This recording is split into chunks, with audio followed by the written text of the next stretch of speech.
From the Weather NorCal Command Center, this is your Evening Update. Dennis's Heating and Air Conditioning is Northern California's premier heating and air conditioning contractor. From residential housing, large commercial projects, installation to repair, sheet metal fabrication, and everything in between, we are your go-to heating and air conditioning specialist. Well, happy Friday evening to you all. I hope you had a great day. What a beautiful day, right? Temperatures 70s and 80s in the valley, 70s for many of you in the higher elevations, otherwise 60s, and of course the 50s for the coast. Now, you might be looking at some of these in your area and go, wait, come on, it was a little bit warmer for me in my backyard. Sure, it may have been. These are the official highs that we are looking at. So, who officially broke records and who didn't?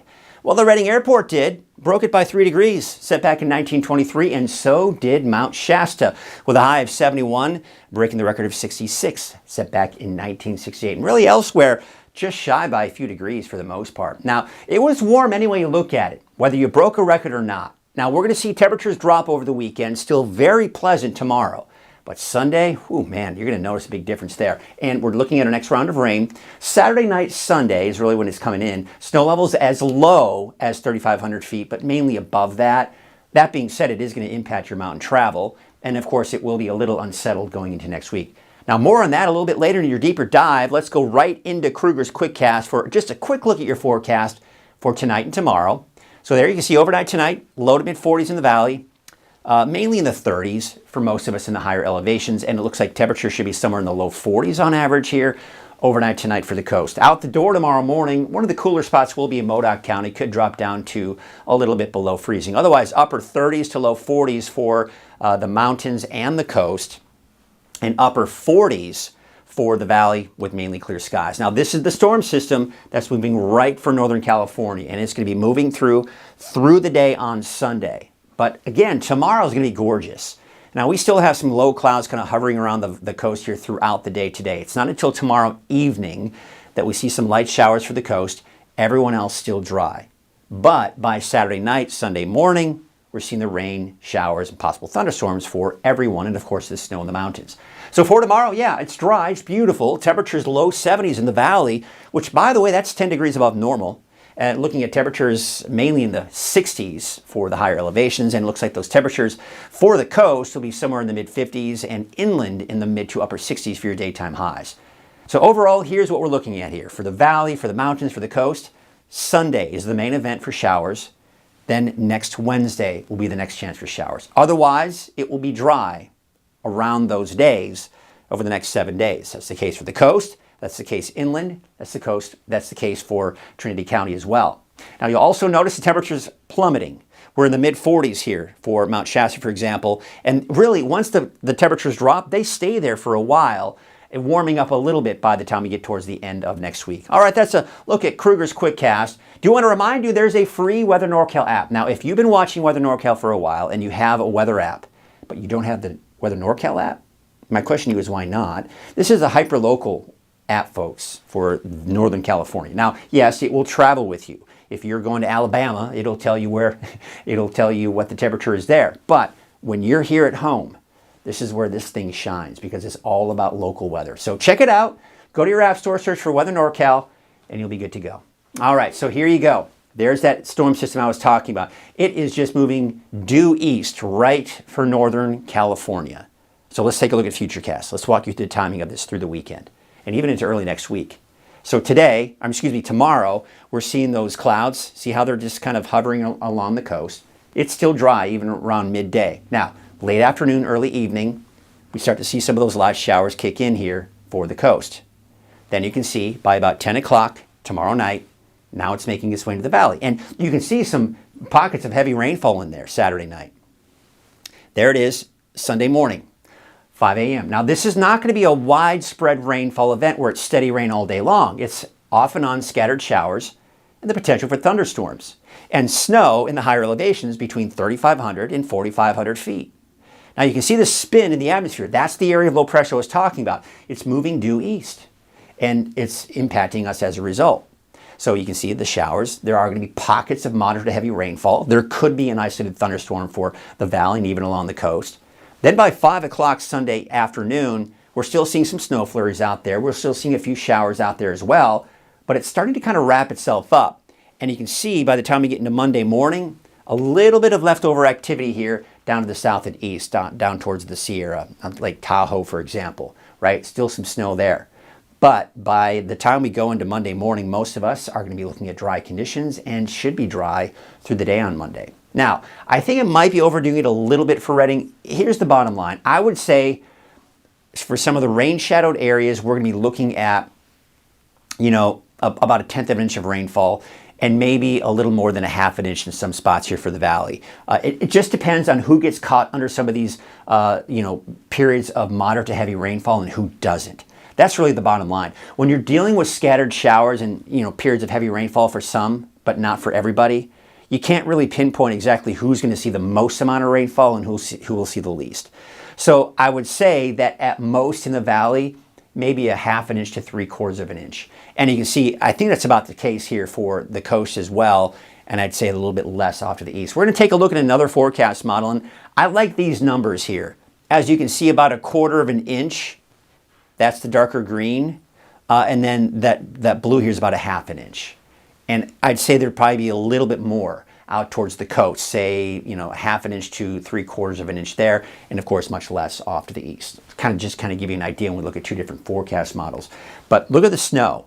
We're not going to see a lot of snow in these lower mountain communities, but we may be looking at a little bit of a mix out towards Mount Shasta City. Could there be a brief period of time as we go into Saturday night, Sunday, of some snow accumulating on I-5? Sure, it's not out of the question, 3,500 feet. You look at, Highway 299 West. I think it might be borderline around Buckhorn Summit, but Buckhorn Summit might be a little too low for that. And then, of course, I think there are going to be plenty of chain requirements east of I-5 as we go into Saturday night and into Sunday. And it is showing some light accumulation trying at about 3,500 feet Shingletown, a little bit higher elevation in Chester as well as Alturas. So the mountain communities, yeah, you might see some snow. It's not going to be a lot. You're going to have to go above 5,000, 6,000 feet before you really start seeing anything significant. So let's take a look at the long range, and you can see as we go into Monday, you see how it dries out. Now this model wants to bring us some showers on Tuesday. I'm not really buying that right now. I think it's going to be mainly Wednesday of next week that we'll see this system kind of push on through. And this model is really not picking up on that much either. But the European forecast model is a little bit more aggressive with that. And then by Thursday, Friday, and into that next weekend, it looks like high pressure is going to build in. That'll not only keep us dry, but we'll probably start to see those temperatures increase a little bit as well.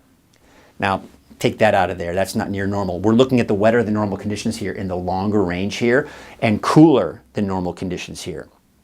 But we're starting to kind of steer away more from the cooler and near normal, because look at the overall trend for Redding, just for example here, right? So there's that beautiful day on Saturday, dropping below normal through at least the middle of next week. But then we climb up to just above normal by the end of next week into that next weekend, but then they start to drop again. Keep in mind the average high is about 63. So really these temperatures that we're seeing here, nothing terribly unusual for this time of the year. It's this and what we saw today that's a little unusual, but I'm sure it was a welcome sight nonetheless. There you can see the wave heights are increasing through the day on Saturday. Let's take you into Sunday. Doesn't look like we're seeing much improvement there either. So as a result, we've got a beach hazard statement here. And the reason for that is the risk for sneaker waves. That's through 10 a.m. on Sunday. With this nice weather we've been having, you want to go to the beach, but you got to be mindful of the fact that we're going to be looking at the potential for large waves unexpectedly coming on shore, and that can be dangerous. Here's a marine forecast for your Saturday. Southwest winds at about 5 knots, waves from the west at 11 feet at 19 seconds. There's a small craft advisory for tomorrow. All right, so that's going to be the case for tomorrow and probably even going into your Sunday as well. All right, so once again, looking at tonight, mid-40s, give or take, for the valley. 20s, 30s for the higher elevations. Low to mid-40s here for the coast, and looks like right on 44 for Willow Creek. And 45 to the north of that. All right, here's a look at Trinity County neighborhood forecast. Your temperatures, a little bit cooler. We're going to be looking at about a, say, 8 to 10 degree drop from what we're seeing today, but still very pleasant. any way you look at it. Those snow levels, 3,500 feet, and then about 4,000 feet by the time you get into your Wednesday. Your North Coast neighborhood forecast, your temperature should be somewhere in the mid-60s for places like Garville, Alder Point, but more like the mid to upper 50s along the coast. 57 for Klamath, 65 for Orleans, 61 for Gasquet, and Smith River, about 58 degrees. Your Siskiyou County neighborhood forecast, upper 50s, low 60s. There's about 63 for Hornbrook, Doris about 53, and there's that chance for showers Sunday. And then, of course, going into your Wednesday of next week as well. 60 for Canby, 62 degrees for California Pines.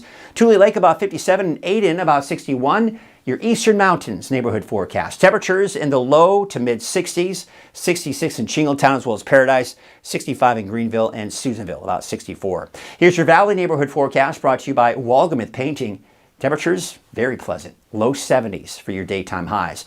Let's start off with your 7-day forecast for Chico. There's the showers, possible thunderstorms on Sunday. Again, a big drop in our temperatures on Sunday. We keep it in the upper 50s through Wednesday, back in the low to mid 60s by Thursday and Friday. We take you up to the north. 73 degrees for Redding, 72 degrees for Bella Vista. Out towards Anderson, about 73 and 72 degrees in Red Bluff. Let's take a look at your 7-day outlook for Redding. And of course, the showers, possible thunderstorms, could be looking at periods of heavy rainfall as well on Sunday. It's dry by Monday, Tuesday, with another chance for showers by Wednesday, back up in the low to mid 60s by Thursday and Friday. Well, that's your evening update. Thanks so much for joining me. I'll be back on Monday from a special place, South Lake Tahoe, where my son has the state championships for snowboarding.